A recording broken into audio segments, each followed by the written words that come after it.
পাকিস্তানের মাটিতে কখনোই কোনো টেস্ট ম্যাচ জেতা তো দূরে থাক, ড্রও করতে পারেনি বাংলাদেশ। এবার সেই অতীতের ইতিহাস বদলে নতুন কিছু করার স্বপ্ন বুনছিল টাইগাররা, তবে এবারও যেন সেটা স্বপ্নই হয়ে রয়ে গেল। প্রথম দিনটা বৃষ্টিতে ভেসে যাবার পর দারুণ শুরু করে বাংলাদেশ, এরপর অবশ্য ঘুরে দাঁড়ায় পাকিস্তান। তবে দ্বিতীয় দিনে ম্যাচের লাগাম এখন পুরোটাই স্বাগতিকদের হাতে। দ্বিতীয় দিনের রিপোর্ট জানবো বাকি অংশে।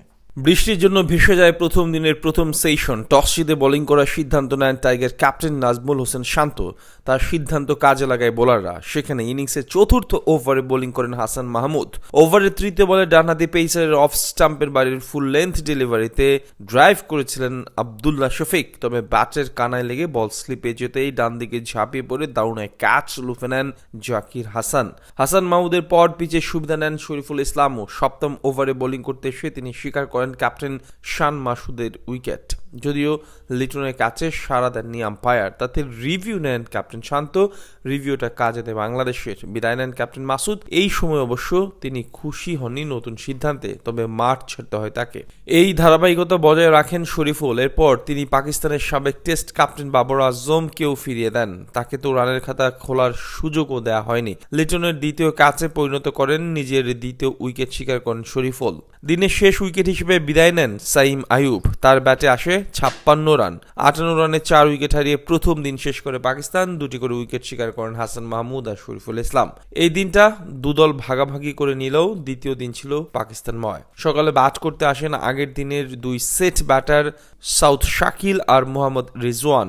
গতকাল যেখানেই শেষ করেন এদিন সেখান থেকেই দুজনে মিলে করেন দারুণ একজুটি। দুজনের ব্যাটে দিশেহারা হয়ে পড়ে বাংলাদেশ। একের পর এক বোলিং চেঞ্জ করলেও কোনো ফলাফল পাচ্ছিল না। দুজনের ব্যাটে রান পাহাড়ে চলে যায় পাকিস্তান। এদিকে রিজওয়ান ছিলেন যেন ওয়ানডে মেজাজেই। পরে ব্যাট করতে নামলেও তিনি তুলে নেন টেস্ট ক্রিকেটে তার তৃতীয় সেঞ্চুরি। দুজনেই ছিলেন দারুণ ছন্দে। মাত্র 11তম টেস্টে এসে তৃতীয় সেঞ্চুরি তুলে নেন সাউথ শাকিল। দুজনের ব্যাট যখন হয়ে দাঁড়ায় মাথা ব্যথার কারণ, তখন তাদের 240 রানের জুটি ভেঙে টাইগার শিবিরে স্বস্তি ফেরান মেহেদী হাসান মিরাজ। লিটনের দারুণ স্টাম্পিং বিদায় করে শাকিলকে। 141 রানের অসাধারণ এক ইনিংস খেলেন তিনি।